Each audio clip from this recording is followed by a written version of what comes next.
Isaiah 9 and 16. For the leaders of this people cause them to err, and they that are led of them are destroyed.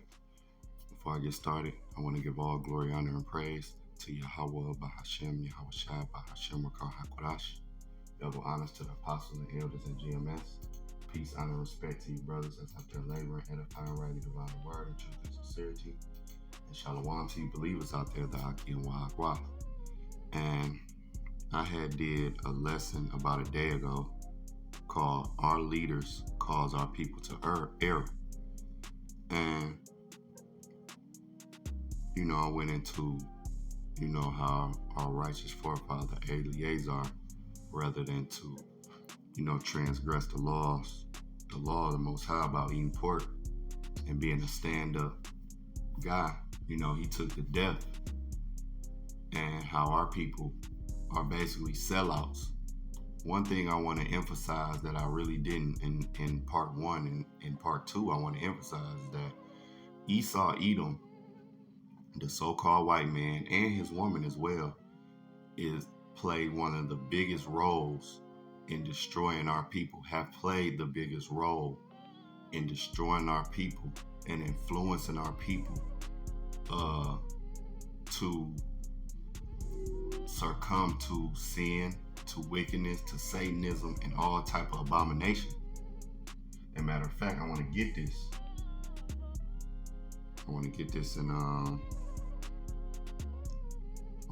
In Habakkuk chapter 2, verse 15. It says, Woe unto him that giveth his neighbor drink, that putteth thy bottle to him, and maketh him drunken also, that thou mayest look on their nakedness.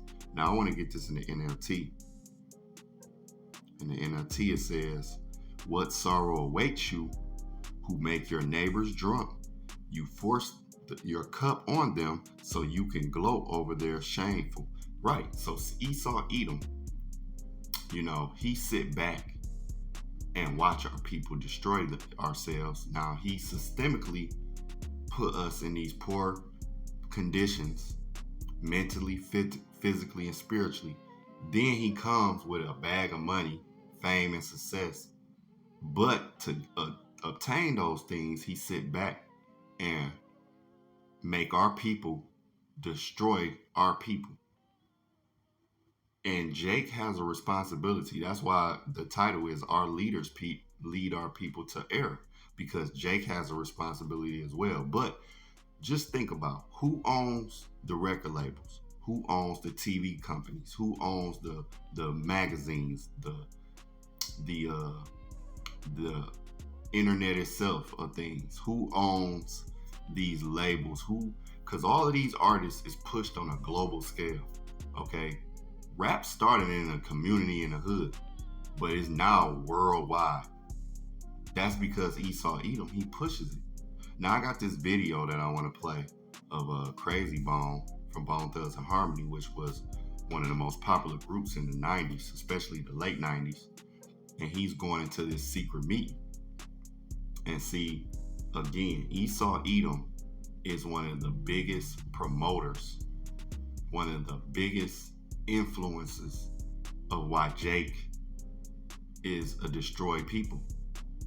No, believe it. Our people have a responsibility, but they're in the background, sitting back, giving a drink. It's Esau Edom, a so-called white man, and his woman. I want to get another scripture before I play this video. I want to go to Psalms 38, verse 12. It says, They also that seek my life lay snares for me, and they that seek my hurt speak mischievous things and imagine deceits all day. Now I want to get that in the NLT. It says, Meanwhile my enemies lay traps to kill me, because Esau Edom, he puts the drugs in the neighborhood. He put the guns in the neighborhood. He put that vibration, because you're gonna hear the video where at the end, towards the end, Crazy Bone said no fun rap and rap that had a message in it was to be signed. Only gangster rap. And I remember coming up, You know, the KRS-Ones, the Queen Latifah, Slick Rick, all of the positive things that you had in rap. But then after a while, that just faded away. And now you got what's today. Because think about it. According to Rolling Stones, okay, Sexy Red, I think it's what, Ski or maybe even Pound Town, one of them, is the best rap song of the year. So he pushed this vibration where the men is to become thugs, degenerates, and the women are to become thoughts and degenerates. And that's the woman's job. Her job, that's why you have now, back in the day, you had Queen Latifah, you had MC Lyte, and they had little records, but the image was different. But after Lil' Kim, the image became just sexy. She was the first one to start that. Her and Foxy, but really it was Lil' Kim. And after that, now you got all the way to Sexy Red, Glorilla, you know, Cardi B, Nicki Minaj. And then, you know, think about Tupac. Before him, the rappers really didn't have tattoos. They really wasn't on that thug life. And he brought that in. Now everybody tatted up. They got tats on their face. The average rapper now is way more tatted up than Tupac. Because it just keep going degenerate. When you go into the definition of degeneracy, it's to keep getting worse and worse. And that's what happens. And Esau Edom, man, he knows these things. That's why he put the vibration in the music. Because you got to think back in, like, let's take the 70s, for example, the 60s. You had a vibration of music of love. You know, a man loving on his woman. You had a lot of those songs. You know, you had the, Isley Brothers. You had Michael Jackson. You had Marvin Gaye and acts like that. And they put out a different vibration. And that's why you had a lot of more marriages and couples and men and women, they tended to stick together because of that vibration in the music. But now you have a thought vibration, and that's what you got. See? Because our fathers, they didn't sag their pants. Our grandfathers didn't sag their pants. They didn't get tatted up. They wasn't trying to be thugs. Now, you had gangsters back in their day, but that wasn't really the vibration push. So, continuing on in Psalms 38:12 in the NLT, it says, "Meanwhile, my enemies lay traps to kill me. Those who wish to harm me make plans to ruin me. All day long, they plan their treachery." Right. And when you see this video of Krayzie Bone explaining what happened, that's Esau Edom all day. They had a plan in place to gather some rappers, these ex-entertainers, and say, look, this is what we're going to do to harm, to destroy the so-called black community, the Israelites. So, I want to play this video. Check it out. The secret meeting that changed rap music and destroyed a generation. Damn. So it says, hello. After more than 20 years, I finally decided to tell the world what I witnessed in 1991, which I believe was one of the biggest turning points in popular music, and ultimately American society.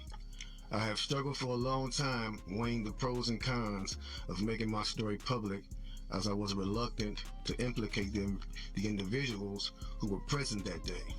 So I've simply decided to leave out the names and all the details that may risk my personal well-being and that of those who were, like me, dragged into something they weren't ready for. Damn. Hold on, let me So we gonna tell the story. We gonna tell the story. We ain't scared. You know what I'm saying? What they gonna do? They after us, not afraid. Look, that black man. So look. So he says, between the late 80s and early 90s, I was what you may call a decision maker with one of the more established companies in the music industry. I came to Europe in the early 80s and quickly established myself in the business. The industry was different back then, since technology and media weren't accessible to people like that, like they are today. The industry had more control over the public and had the means to influence them any way it wanted. Right. And this may explain why in early 1991, I was invited to attend a closed-door meeting with a small group of business insiders to discuss rap music's new direction. Rap music's new direction. Yeah. Little did I know we would be asked to participate in one of the most unethical and destructive business practices ever seen. Crazy. So this was the meeting. The meeting was held at a private residence on the outskirts of Los Angeles. I remember about 25 to 30 people were being there. Right. Most of them familiar faces. Speaking of those I knew, we joked about the theme of the meeting, as many of us did not care for rap and failed to see the purpose of being invited to a private meeting to discuss the future of hip-hop. Talk to him. Among the attendees was a small group of unfamiliar faces who stayed to themselves and made no attempt to socialize beyond their circle. Based on their behavior and formal appearances, they didn't seem to be from our industry. Our casual chatter was interrupted when we were asked to sign a confidentiality agreement preventing us from publicly discussing the information presented during the meeting. Needless to say, this intrigued, in some cases, disturbed many of us. The agreement was only a page long, but very clear on matters and consequences, which stated that violating the terms would result in job termination immediately. We asked several people what this meeting was about and the reason for such secrecy, but could not find anyone who had the answers for us. A few people refused to sign and walked out. Nobody stopped them. I was tempted to follow, but curiosity got the best of me. That's right. A man who was part of the unfamiliar group collected all the agreements from us. So now it's going to get to the good part because the meeting about to start. Talk to him, G. It says, quickly after the meeting began, hold on 1 second. Get your popcorn, y'all. Popcorn, get your pistol. No, For real though. Quickly after this meeting began, one of the industry colleagues, who shall remain nameless like everybody else, thanked us for attending. He then gave the floor to a man who only introduced himself by first name and gave no other details about his personal background. I think he was the owner of the residence, but that was never confirmed. He briefly praised all of us for the success we had achieved in our industries and congratulated us for being selected as part of this small group of decision makers. At this point, I began to feel slightly uncomfortable in the strangeness of this gathering. The subject quickly changed as the speaker went on to tell us that the respective companies we represented had invested in a very profitable industry, which could become even more rewarding with our active involvement. He explained that the companies we worked for had invested millions into the building of privately owned prisons, and that our positions of influence in the music industry would actually impact the profitability of these investments. Then he says, I remember many of us in the group immediately looking at each other in awe and confusion. At the same time, I didn't know what a private prison was, but I wasn't the only one. Sure enough, someone asked what these prisons were and what any of this had to do with music. We were told that these prisons were built by privately owned companies who received funding from the government based on the number of inmates. The more inmates, the more the government would pay these prisons. It was also made clear to us that since these prisons are privately owned, as they become publicly traded, we'd be able to buy shares. Most of us were taken back by this. Again, a couple of people asked what this had to do with us. At this point, my industry colleague who had first opened the meeting took the floor again and answered our questions. He told us that since our employees had become silent investors in this prison business, it was now in their interest to make sure that these prisons remain filled. Our job would be to help make this happen by making music which promote criminal behavior, rap being the music of choice. He assured us that this would be a great situation for us because rap music was becoming an increasingly profitable market for our companies, and as employees, we'd also be able to buy stocks in these prisons. Immediately, silence came over the room. You could have heard a pin drop. I remember looking around to make sure I wasn't dreaming and saw half of the people with dropped jaws. My daze was interrupted when someone shouted, "Is this a fucking joke?"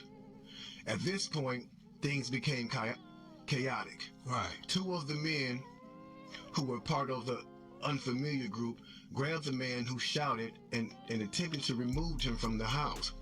A few of us, myself included, tried to intervene. One of them pulled out a gun,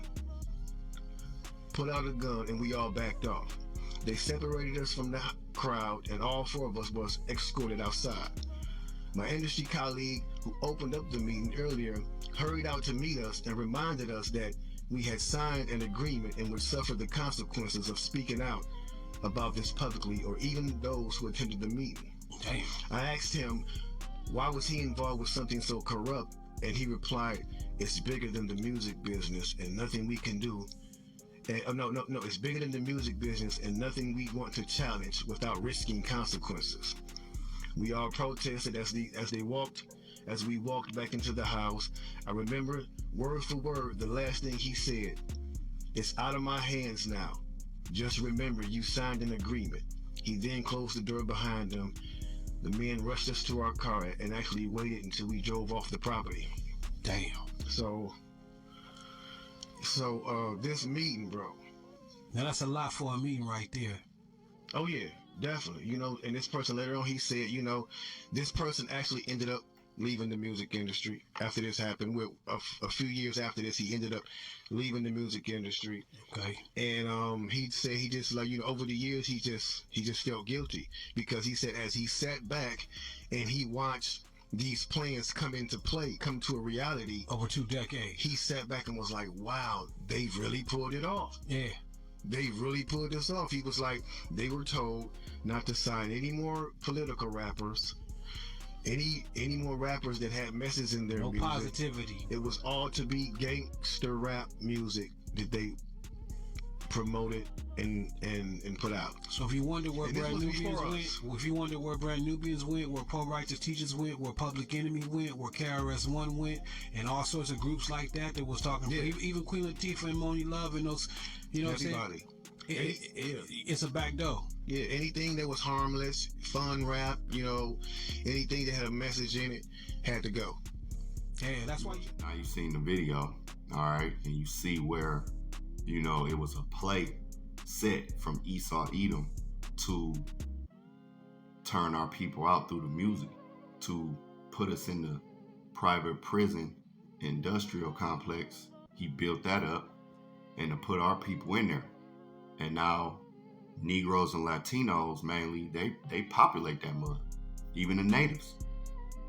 Okay, you have all nations in jail, but you see our people there, the Israelites. It was a plan in place to tell these artists, like, look, push this vibration. That's gonna fill the prisons. Y'all can buy stock in it. Y'all can get paid. And see, Jake, they take the bait, because Esau laid a snare and he put it out there, but Jake take the bait, and they know what the bait about, and they gotta agree to it. So I want to get this real quick. Excuse me. I want to go to John chapter 11, starting at verse 45. It says, "Then many of the Jews which came to Mary and had seen the things which Yahushua did believed on him. But some of them went their ways to tell the Pharisees and told them what things Yahushua had done. Then gathered the chief priests and the Pharisees a council and said, What do we do? For this man doeth many miracles. If we let him thus alone, all men will believe on him, and the Romans shall come and take away both our place and nation." So this is what Jake do. They get told, hey, look, this is what you got to do if you want to make it in the industry.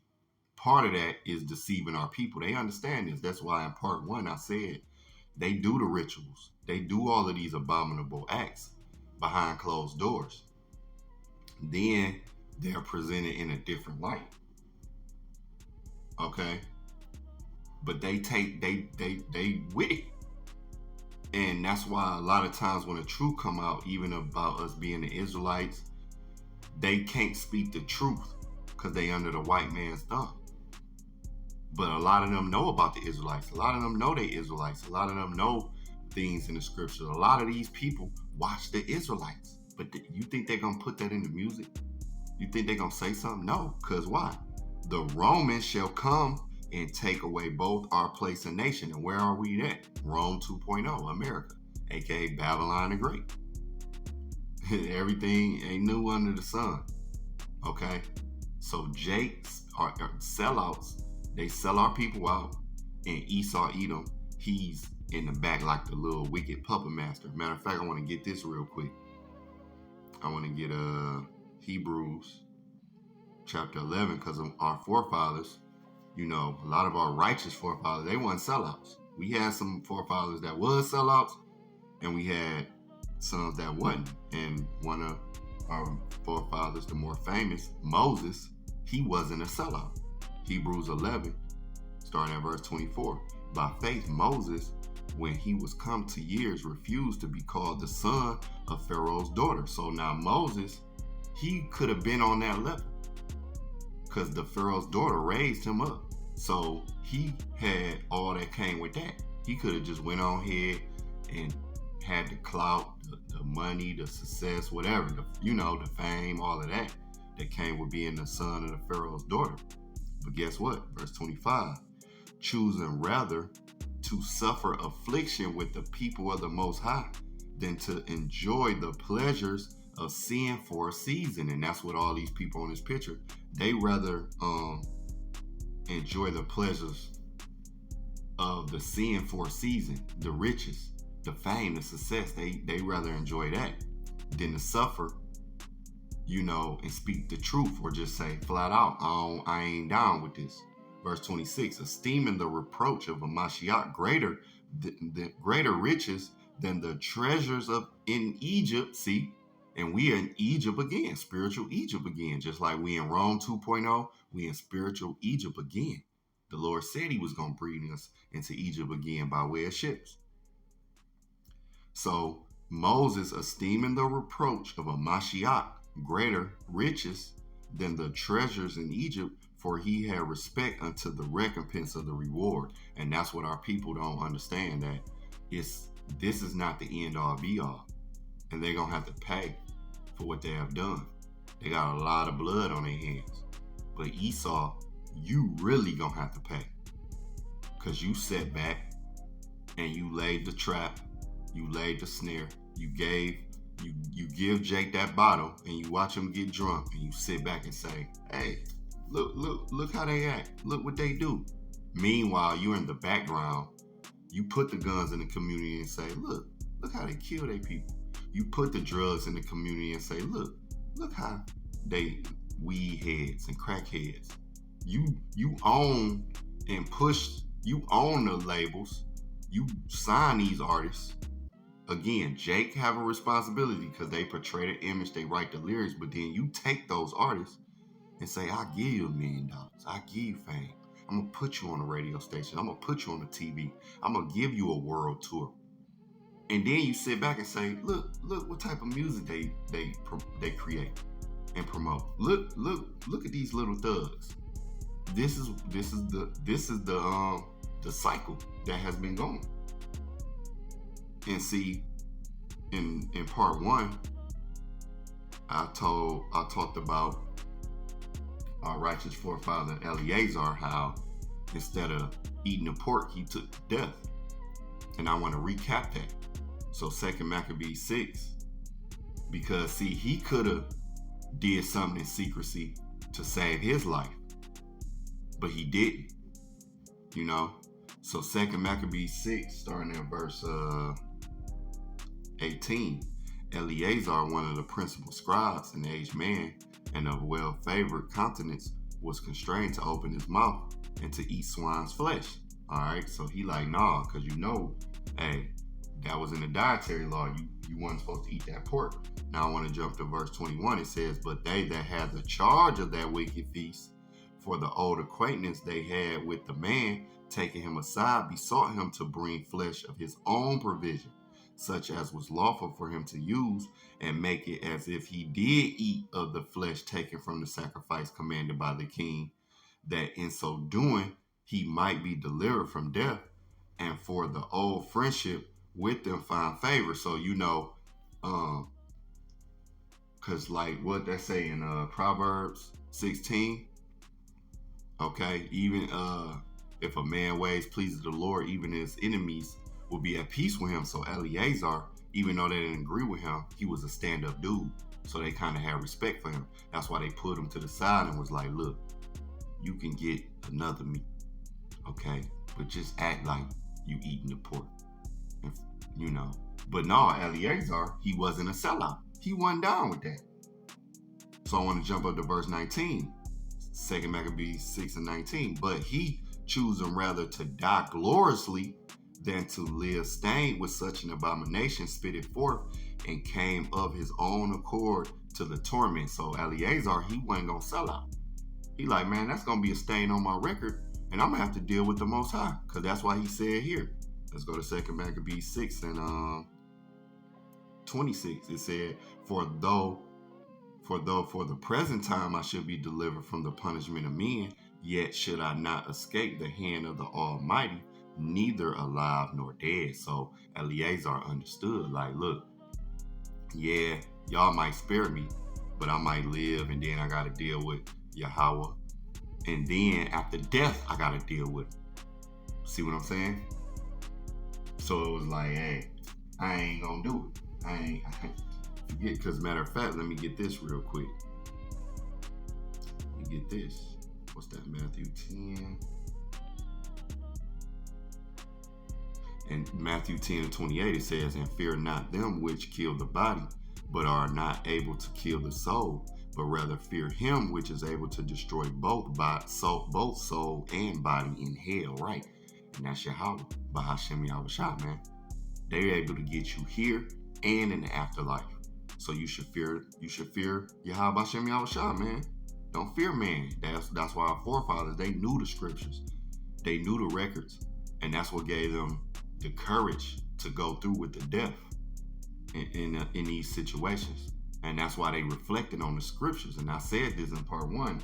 I feel like the elect in a time of Jacob trouble, these accounts and these precepts is going to kick in. And that's what's going to be able to get us through, Lord willing. I'll be a part of the number, and you as well. That's what's going to get brothers and sisters through. That's what's going to get the elect through. Okay? These accounts and these scriptures. So now I want to get this in 2 Maccabees 7 of some more of our forefathers who took to death rather than being a sellout. 2 Maccabees 7 verse 1, and it came to pass also that 7 brethren with their mother were taken and compelled by the king against the law to taste swine's flesh, and were tormented with scourges and whips. But one of them that spake first said thus, What wouldest thou ask or learn of us? We are ready to die rather than to transgress the laws of our fathers. See, and Eleazar was on that same thing.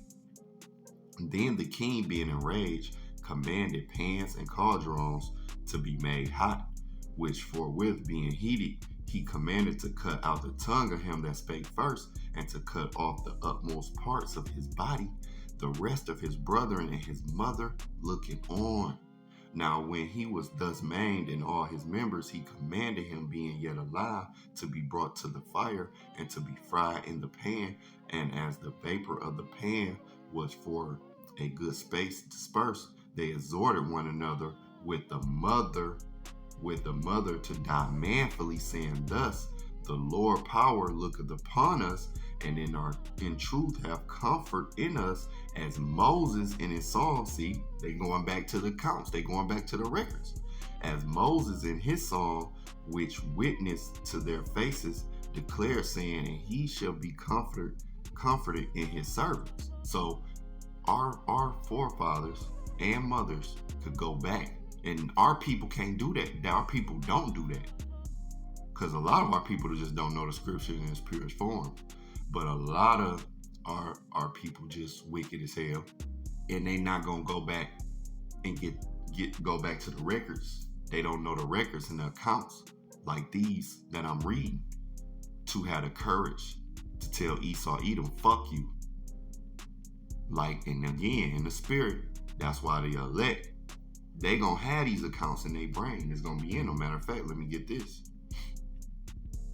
Romans 15 and verse 4, what do it say? For whatsoever things were written aforetime were written for our learning, that we through patience and comfort of the scriptures might have hope. See? So all of these accounts is just not wrote to be a good story. No, it's an account to be a faith booster in our times of trouble. It's an account to give us the strength and the courage to manfully go through these hard times, whatever the Lord may bring upon us. That spirit gonna kick in. We gonna remember Eleazar. We gonna remember the 7 boys and their mother. We gonna remember the 3 holy children. We gonna remember Moses. We gonna remember the acts of our forefathers and foremothers, like Judith. Okay, we gonna remember these things, and that spirit gonna kick in.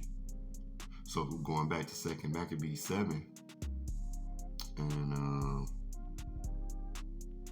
verse 7, it says, so when the first was dead, after this number, they brought the second to make him a mocking stock. And when they had pulled off the skin of his head with the hair, they asked him, wilt thou eat before thou be punished throughout every member of thy body? But he answered in his own language and said, no, la'ah. Wherefore he also received the next torment in order as the former did. And when he was at the last gasp, he said, thou like a fury takest us out of this present life, but the King of the world shall raise us up, who have died for his laws unto everlasting life. Right. See, they knew about the kingdom. They knew, like, look, I'm gonna stand on these laws. I'm gonna stand and be a good soldier for Yahweh. And guess what? I'm gonna get rose up. I'm gonna be in the kingdom. Verse 10, after him was the third made a mocking stock, and when he was required, he put out his tongue, and that right soon, holding forth his hands manfully, he said courageously, these I had from heaven, and for his laws I despised them, and from him I hope to receive them again. So he like, look, I got my hands, my feet, my tongue, all these, my nose, whatever, from the Lord, but I despise them for the law. I'm ready to get them chopped, maimed, whatever. And then after that, I'm going to receive them again. Verse 12, insomuch that the king and they that were with him marveled at the young man's courage, for that he nothing regarded the pains. See, so even our enemies, again, what's that, Proverbs 16? When a man ways pleases the Lord, even his enemies, he maketh his enemies to be at peace with him, roughly paraphrasing. I'm saying that because they looked like, damn, he ready to go. He ready for us to really torture him and go like that. So they had a respect for him, like, damn. All right, verse 13. Now when this man was dead also, they tormented and mangled the fourth in like manner. So when he was ready to die, he said, thus it is good being put to death by men, to look for hope from the Most High to be raised up again by him. As for thee, thou shalt have no resurrection to life. Right? Speaking to Esau, Edom, these wicked ass Greeks, letting them know, like, look, hey, I'd rather be put to death by you, because I know the Most High gonna be with me after this. And you gonna be just finished. And that's what we telling Esau, nah, you're done. You finished. All this wickedness you accumulated, man, you think you ain't gonna pay? Continuing on, verse 15, afterward they brought the fifth also and mangled him. Then looked he unto the king and said, thou hast power over men, thou art corruptible, thou doest what thou wilt. See, what's that? That Aleister Crowley? Thou doest what thou wilt, yet think not that our nation is forsaken of the Most High. Yeah, he haven't forsaken us, Jake. And that's what a lot of people in this picture don't understand. The Lord ain't forsaken us. We in a punishment. We wasn't meant to be successful. We wasn't meant to be in a place where we just chilling and, you know, having power and all of that. No, we here to serve a punishment. But after the punishment, then comes the glory, because we transgress. Continuing on, 2 Maccabees 7 And verse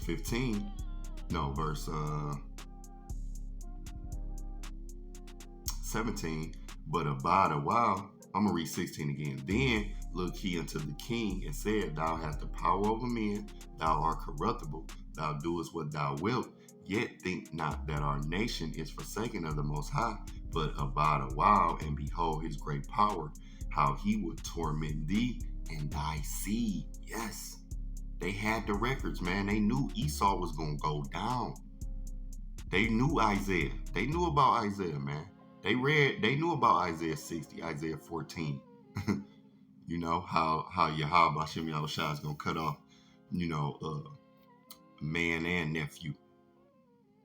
They know it. That's why they saying that. These scriptures is kicking in.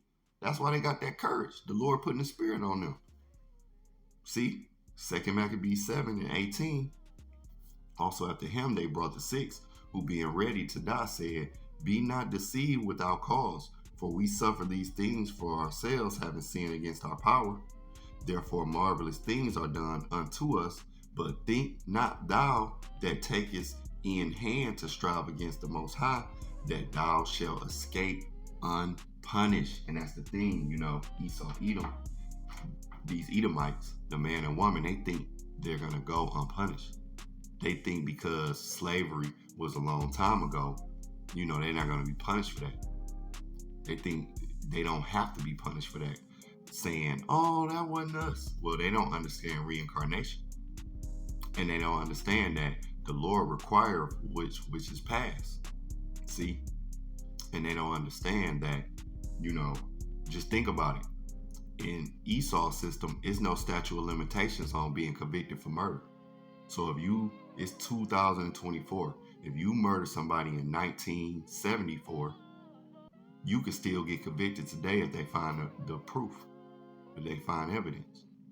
So how much more Yahweh Hashem Yahushua, man? Okay? You Edomites gonna pay for all what you did. And the rest of you nations gonna pay as well, because everybody had a hand in Israel's downfall, because the rest of these nations as well. But see, Esau, Edom, you sat back, you played the puppet master, and Jake, they took the bait, being in this situation, in the situations we've been put in. They took the bait still. So they still gotta pay. That's why some call Jacob's trouble coming, because Jake, you gotta pay. Now some of these artists is passed on, okay, but a lot of them are still alive and they gonna have to pay, man. I'm looking at Queen Latifah, Will Smith, been in Hollywood movies, so they done abominable things. They sellouts. LL Cool J. I'm looking at, Snoop Dogg. I'm looking at Dr. Dre. All of them, man. Nelly, Ice-T. All of these actors, all of these rappers, now they slash actors now. Some of them mega stars, like Will Smith. He's a mega star. Queen Latifah, even in her own right, is a mega star. Jay-Z, billionaire. Dr. Dre, billionaire. 50 Cent, mega star. Got the Power out, the Power series. All of these, I'm looking at Diddy, and you see what's going on with him. Okay? All of these Jakes, man, all of these Israelites gotta pay, and they play their hand. That's why, the lesson is titled, our leaders, and I put that in quotes, our leaders cause our people to err, because they did, man. They had a responsibility for what you see today.